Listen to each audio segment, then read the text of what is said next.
Hello, my dear friends. Luiz Lima here, broadcasting from Orlando, Florida. This is Spiritism A Closer Look. You are on Kardec Radio. We do Spiritism A Closer Look every Wednesday at 7 p.m. Eastern Time. And every week we bring a different topic. Sometimes we have friends with us, sometimes we have interviews. So we try to pick a range of different subjects. You can suggest subjects as well. So feel free to. Tonight, we're going to take a closer look at afflictions. Afflictions is something that's simply out there, we could say easily. It looks like we are all immersed in this world of afflictions and suffering also. So, we need to look at a little bit at the reasons why that is happening, at least an overview, because it's a long subject. We could be talking here for hours, actually. So let's take a quick look on this thing, different reasons. Because afflictions are, some people are afflicted because of one particular reason, some other for something completely different. Interestingly, two different people reacting to the same circumstance at the same time have different reactions. So some could be afflicted by that situation or circumstance, and others could just, that could just mean nothing for them. And why is that? Two things. First of all, we have free will, but that's not the main reason. The main reason is we all have a spiritual history that started when we were created simple and ignorant. So we have different paths all the way to this moment, and that path is created by living different experiences, life after life after life, different incarnations and reincarnations. So we get to this point today where my personal spiritual history is not the same as yours, so we cannot react. We can. Well, it is not expected that you and I react to the same situation exactly the same way. That would be expected maybe in the animal kingdom in certain species, but not us, not for humans. So uh, even to support the afflicted one, it's interesting because if you are a person, let's just say, for example, trying to overcome degenerative disease, let's say cancer, you are living through that. You have your personal experience on how to deal with that. You might not even be the first time you're doing this. You might have happened in past lives, but I'm not even getting in there. So if you're going through this, you have the basic knowledge and experience to help others that just getting into it, those who are just, let's say, diagnosed with the same thing. You see, your experience, my experience, can be used for in favor of others. We can help other people with our personal experiences. So, going through afflictions puts us in a position to help others. Isn't that interesting?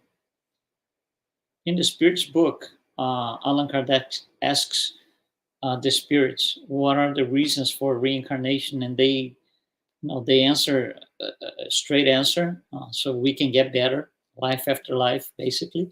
But they add something else, and it's we usually don't pay attention to the second paragraph, which is still part of the answer, where the Spirit says, it is also reincarnations, series of reincarnations allow us to be prepared to do our part in the creation. Isn't that interesting? Who is going to help those with cancer, for example? Of course, there's the physical part, the medical team, and professionals in the healthcare industry. That's one thing. But on the other hand, who is going to help you emotionally as a spirit going through this. Those who have lived, they are in a better position to do that part on the creation. That's interesting. And we usually don't consider that, don't pay attention to that. So going through afflictions is the same thing. It has two reasons for us. One is for us to get better. So we get afflicted by something. We want to overcome that circumstance, that situation. We don't want to go back into it. That's the purpose of the experience, learn from it. And it also puts us in a position to help others that are going through or starting to go through the same thing that we did or we're undergoing. So afflictions in general, we could say they have two sources. One is these are reactions to something that we did in this life in the past or in a past life, but it's a reaction to something that we did. And we should know that. If we don't know, we're going to get afflicted. When we know, we don't get afflicted anymore because we just know, oh, okay, that's a reaction. And it's interesting, the level of advancement and knowledge. And that's the second reason. It happens because our lack of knowledge. We don't have all the experiences possible. Of course, if we did, or when we do, we are going to be perfect spirits. To be a perfect spirit means we would have been through every single possible experience, good and bad, all types of anything possible. So these afflictions, they have these two sources to help us undergo or offset, per se, wrongdoings in the past and to learn new experiences. So think about this, for example, a thief. Okay, so let's say somebody's going to steal something. So usually what the thief does is, he has something in mind, which is a strategy to steal something. I don't know, a cell phone, for example. So there's some engineering, okay, some structured line of thought to be able to put his hand or her hand on that cell phone and walk away with it. However, however, the thief knows ahead of time he's not going to be that if he's caught, he is in trouble. He's going to undergo adversity and affliction. However, even if he is never caught, his mind will always going to be, running from it. So he's going to be afflicted. Even if not physically, he might, live his whole life from that point on without being caught. But in his mind, he keeps praying, like praying. He keeps praying himself because of that. That's an affliction. It's a reaction to something that was done. And he knew all along that that would happen ahead of time. You don't have to steal first to know after. No, when your strategy of using the example here, when you're strategizing, I'm gonna, steal that cell phone. You're already strategizing what you're gonna do after that. How you're gonna pass through, the adversity that's coming along. It is a known thing and it's part of the strategy. Still, you can go in and you can, steal, and then affliction comes your way. And that's for all of us, myself included, anybody. So why so much affliction in this planet that we said in the beginning? Well, we gotta look at the planet first. Why are we here? And the reason is this is a planet is called or classified as trials and expiations.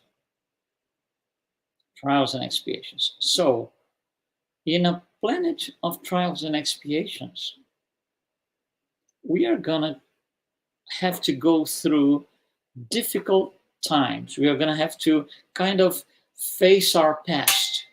Our past meaning a past life, not necessarily this life.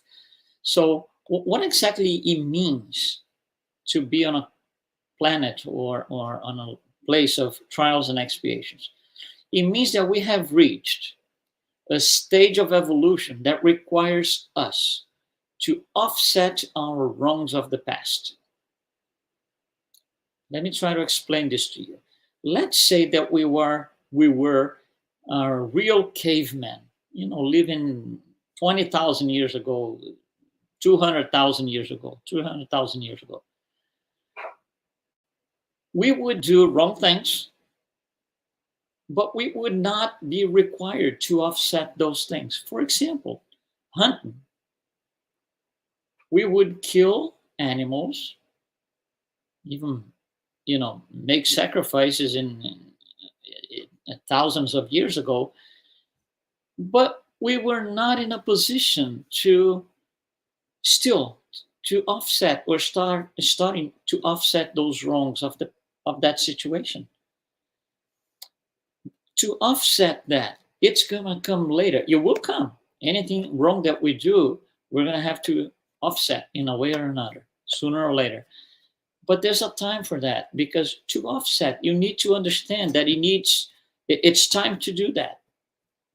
So certain things that we did way, way, way, way in the past, we are going to offset them now, because now we understand that we shouldn't do this or that, and consequently, we should not have done this or that. And the subject, so we are subject to the circumstances that will give us the opportunity to make the right choice. That's how affliction helps us. Spirit Lacordaire in the Gospel according to Spiritism, he has a very interesting phrase. He says, we need to suffer well. Suffer well doesn't mean suffer, I want to suffer. No, no. It means suffering is coming along. Okay, here it is. So bring it in. Okay, I'm suffering.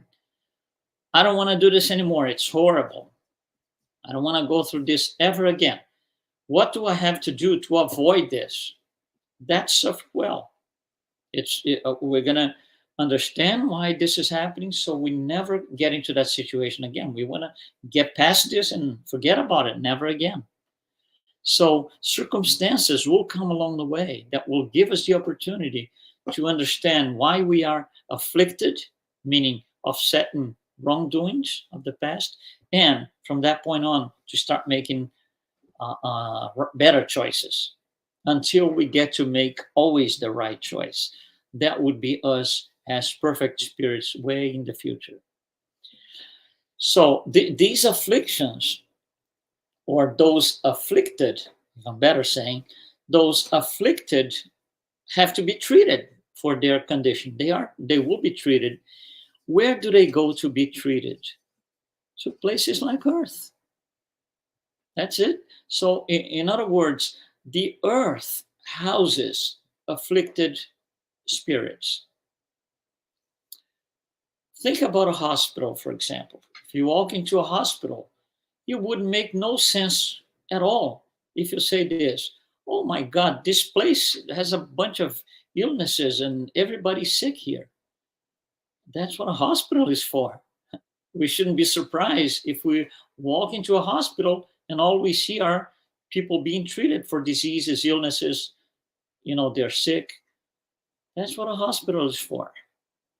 So how come is there so much affliction on earth? For the same reason. Because the earth is the place for afflicted spirits. It's one of the places. You have several hospitals in a city that some of them specialize in certain things, others in other things. So it depends on the nature and the gravity of the illness. That's why you have different hospitals in the city. Same across the universe. We have different planets and orbs that will treat afflicted spirits, depending on the affliction, the level, the intensity, whatever. The earth is one of them. That's why The spirits tell Allan Kardec, the earth is not only for moral education, but it's also a hospital where you will have the opportunity to be treated, if you will. Now, being treated, it's a twofold because, say, for example, you are sick, you go to a doctor. The doctor says, okay, this is what you have. I'm going to give you this particular medicine. You take it in 3 days, you're all good. And you look at the doctor and says, I'm not going to take the medicine. Okay, it's free will. So we are here and we have the free will to say, this is a place for afflicted. I'm not afflicted. I'm not going to do what I'm supposed to. I'm going to continue to go against the law of God. It's a choice, free will. Now, the causes, what makes these things, these afflictions, worse is not only what we bring from the past, in past lives, but something or things that happen in this life. For example, calamities, tornadoes, hurricanes, mega storms, tsunamis, earthquakes, volcanic activity. These calamities, they cause a lot of affliction. And these are things that are taking place now in this life, for example. And they will cause affliction. Why? First of all, if we do not understand why we have such things as calamities, the fact that we don't understand by itself, it's already causing us affliction. It's already making us afflicted. And this tone of suffering, if we understand, and Spiritism is very clear about this, and we have done maybe 2 or 3 programs here under Spiritism, a closer look about calamities. So you can always go back on our, YouTube channel or our Facebook and look at it, these past lives that we did. But these calamities, if they're not understood by us, why they are happening, that's already, one big step into being afflicted. Here's another one. So we're talking about things that create or make us afflicted even more for things that are happening now in this life. Another one, the loss of loved ones. Again, we have done maybe 2 or 3 lives about it. Losing someone that you love, of course, is not good. Nobody likes it. Of course, it would be inappropriate to even think about it.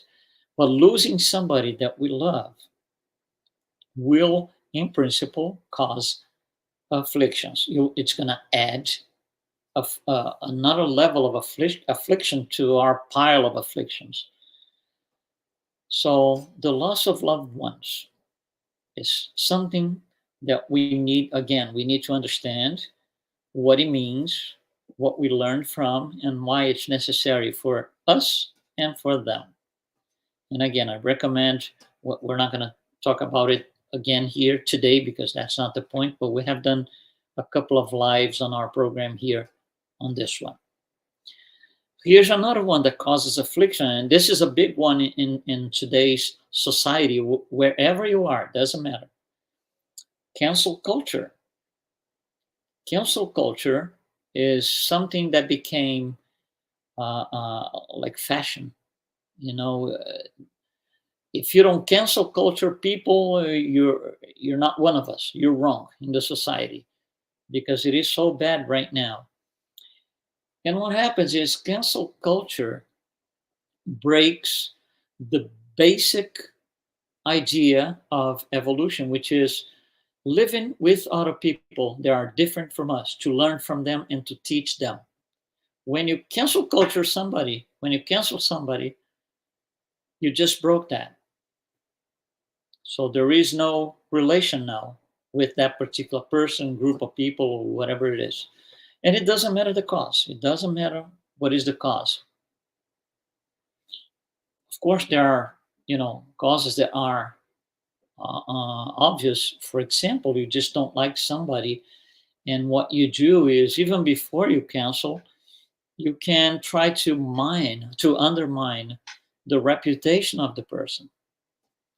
And that's something interesting too. Let me say this. Reputation does not lies or does not live with the person you are talking bad about. Reputation is in you. It's just your opinion. That person has a character, and that is that person that you can change. You can change the reputation of a person by saying, oh, this guy was good, now he's bad. Or the other way around, he was bad, now I figured he's good. Right? But it's just your opinion, it's just a reputation. Going back to the example that we brought in the beginning, uh, somebody's gonna steal a cell phone. So if I accuse you of, stealing a cell phone, and you didn't, I didn't change your character, but I exposed mine. Isn't that interesting? Your reputation for me now is, oh, this guy is a thief. And you don't even know what I'm talking about because, of course, you didn't steal anything. So now, what is happening? There's a reputation living inside me about you, and they do not align because the reputation that I'm stating, the truth that I'm bringing about you, is not the truth of who you are. When reputation and character do not align, we are going to feel afflicted. That's all because we create things this way, right? Reputation is our opinion. Our opinion does not change the facts. If my opinion is that you, listening to me right now, that you did something and you didn't, it didn't change the fact. It didn't make you do it just because I'm willing to, or I would rather if you had done yourself. It's just my opinion. It's it's too small. It's too small to dethrone God. So we try to dethrone God with opinions. Wow, isn't that bad? How can a single opinion that I have dethrone God? So God now is wrong and I'm right. Divine justice is incorrect. My justice is perfect. Whatever I say, that's the truth. We very often we impose our truth on life. And when life proves me wrong, what a conflict. We are not the truth provider. We will never be the truth provider. Never. Trying to become or portray myself as the truth provider only makes me waste my vital fluid. It's me going against nature, going against the law of God, being afflicted all the time, being suffering all the time, being in pain all the time. And it's not going to happen. So the whole thing about afflictions is related to the level of advancement. The more advanced we are, the more we are in a position to understand all of this. That's why Jesus says, know the truth, and the truth will set you free. which we're going to develop this a little bit more next week. That's going to be the theme or the topic for next week. Know the truth, and the truth will set you free. It deserves some good 30 minutes for us to discuss and fully understand this. Going through afflictions is a personal process. First of all, it's a process. It's not going to end up in 3 seconds. No, it's a process. But it's personal and not transferable. Nobody can go through this for me. I cannot outsource affliction. All I have to do is be in line with the law of God. Being in line with the law of God or not being in line with the law of God depends on one thing: free will, nothing else. Well, we have an interesting comment here from Gabrielle. You're right. It's rather interesting. That's why I always try to help, or at least to understand people who usually take drugs, which is a complicated thing itself. I do know how hard it is to stop taking this bad habit. Thanks a million for the advice. No, thank you, Gabriel, for sharing with us here. And drugs is very, very difficult. And again, those who were doing drugs one day and don't do that anymore, even if you still do, but you already figure out it's not the best thing ever, those are in position to help others who are going through a situation. And Gabriel says this: "Well, this one is so difficult. It's been 2 months. My mom has discarnated." I think he was talking about the loss of loved ones. "But thank God I'm a spiritist, so I can understand it. And you and I, Gabriel, as spiritists, and we understand it, it is our part in the creation to explain this and pass the teachings along to somebody else." So thanks for sharing that. And thank you, Linda, for participating with us here. And we will be here next week for another Spiritism, A Closer Look. 7:30 Wednesdays. We do this every week right here on Kardec Radio. Thank you so much, and I'll see you next time.